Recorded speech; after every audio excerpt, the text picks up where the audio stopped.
Audiologists do say that from time to time. But you know what he was thinking? He was like, do I need to hire an interpreter? Which is cool that he thought that, because there are probably some audiologists that they don't think about that. They don't think about the accommodations and the communication that might happen. And it's probably because the number of true deaf patients they see are far fewer than they would expect from any other group. So needless to say, he was thinking about all the right things, but I guess his experience with people that had that type of loss was far and few between. And here I am, I show up talking. He's kind of taken aback. He's like, wow, this is really cool. This is a guy that's got profound hearing loss, and he speaks, he's intelligible, meaning I can understand him, and other people in my office can understand him. So he decides after the entire test, as we're talking about getting new hearing aids, he asked me if I was in college, and I said yes. And then he asked me, well, what are you majoring in? I said, well, I'm kind of undecided, but I've declared pre-medical technology as my major. I said, so why did you pick that? And I said, well, I've always been the kind of person that likes to help other people. And so I kind of feel like maybe I want to be in healthcare, but if I'm going to be a medical technologist, I can actually be in the healthcare system, but I don't have to work with patients directly, because I'm afraid communication is going to mess things up. And he was just appalled by that statement. He said, you actually do really well, and I don't think you understand that about yourself. Have you ever thought about audiology? I'm like, audiology? I can't do those speech test things. You know, I know my speech sounds funny, so why would I even attempt to do that? He says, oh no, everything's on CDs now. You let the CD say the word, and you have such good lip reading abilities that I'm just amazed that anything can get by you. You want to know how good my lip reading abilities are? You can cover your mouth, and I can still interpret your cheekbones movement. Still tell what you're saying. Not everybody has that skill though. And I've even had people say, oh, I'm sorry, I need to face you when I'm speaking. I'm like, oh no, you can be this way, and I can still understand you. So, and it's not really a learned skill either. I'm not even sure entirely if you can learn how to lip read. But for me, I picked up a lot of information. So anyway, he had me convinced, but I was just like, not really interested. I go back a year later for my 1-year follow-up. And this is somewhat embarrassing, but it's the story. He had just hired a brand new audiologist straight out of the University of Georgia, and I thought she was drop dead gorgeous. And she asked me the same question, what do you think about audiology? And I said, sure. I laughed about it, but I mean, so it took two people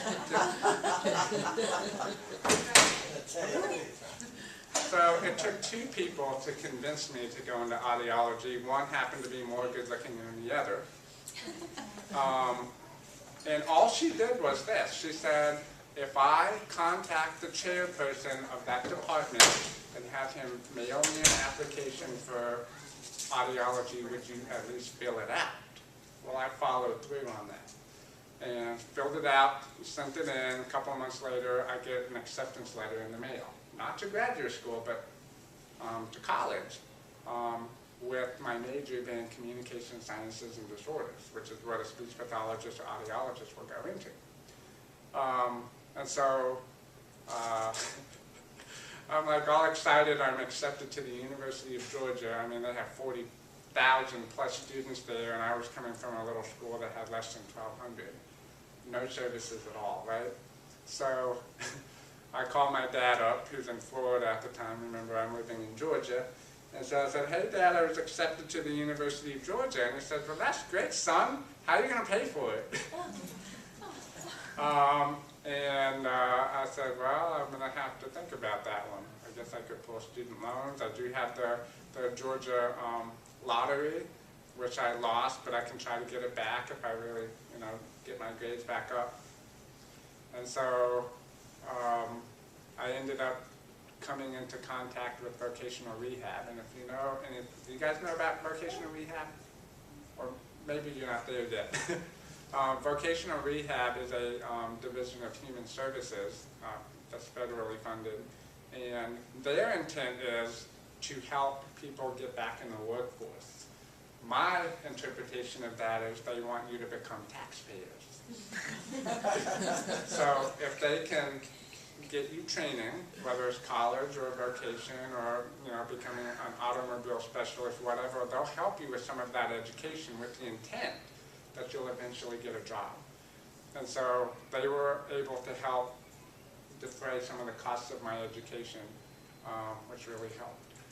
So in college, hi, come on in.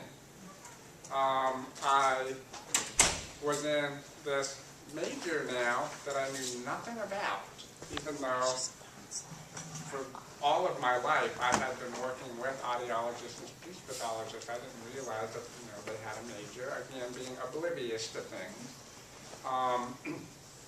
All of a sudden I'm the center of attention in my major. All the other students in my class were curious about hearing loss. They wanted to study my speech. They wanted to do all these things.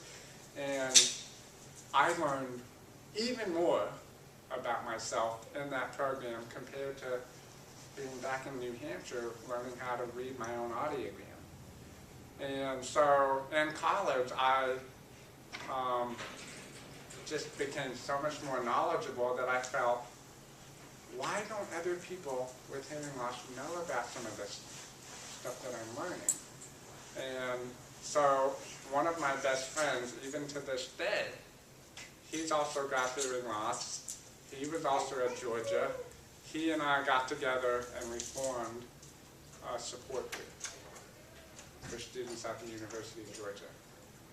Initially it was called Ear Club, and the deaf students didn't like it because it drew too much attention to the ear rather than to communication, and so later it became the Society of Hearing Impaired Students or something like that. So I don't know if it's still going to this day, but that was something that we took a lot of pride in, and so we used that as a vehicle to try to teach people about hearing loss and to introduce people to diversity of hearing loss.